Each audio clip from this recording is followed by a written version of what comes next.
Oh boy. Oh geez, wordsmiths. I'm not feeling so hot about this word, I tell you what. The word is anxious. Anxious.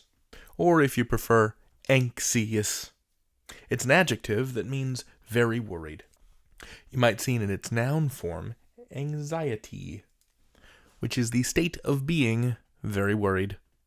If you trace this word back to its origins, you get the Latin word anguere, which means to choke or to squeeze. When I feel anxious, sometimes my throat gets tight and my heart hammers in my chest. And listen, wordsmiths, it's a bad time. And that ous part, us, is an adjective forming suffix. It means full of, right? So being anxious is being full of that choking, squeezed feeling. So, a real fun one this time, huh?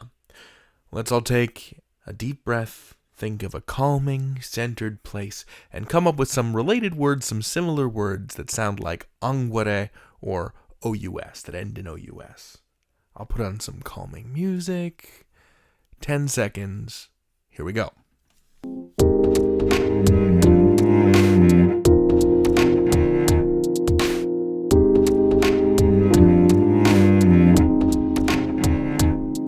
Here are three that I came up with.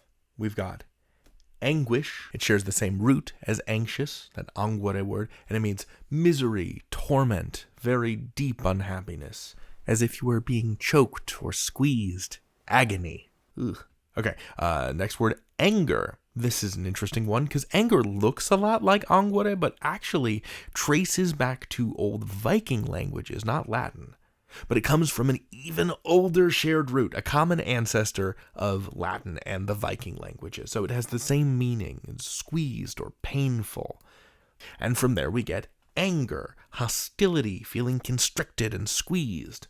And finally, furious, using that ous ending. It means full of fury, full of anger. I promise I'm having a very normal day, wordsmiths. There's just something about this derivation that puts me on edge. Okay, let's use anxious in a sentence or two. At first, Bettina felt anxious about hiking Needle Teeth Gorge, but felt reassured when she remembered that her Aunt Isabella was a trained wilderness guide. Needle Teeth Gorge does not sound like a fun or safe place to go for a hike. To me, Bettina's worries are understandable. Let's try another one using the noun form of the word, anxiety. Based on what you told me, it seems like potatoes are the cause of your anxiety, Dr. Gomez said. Sometimes it helps to talk to someone about your feelings, potato-related or no. Deep breaths, wordsmiths. You can do this. You can conquer your anxiety, and you can learn anything. David out.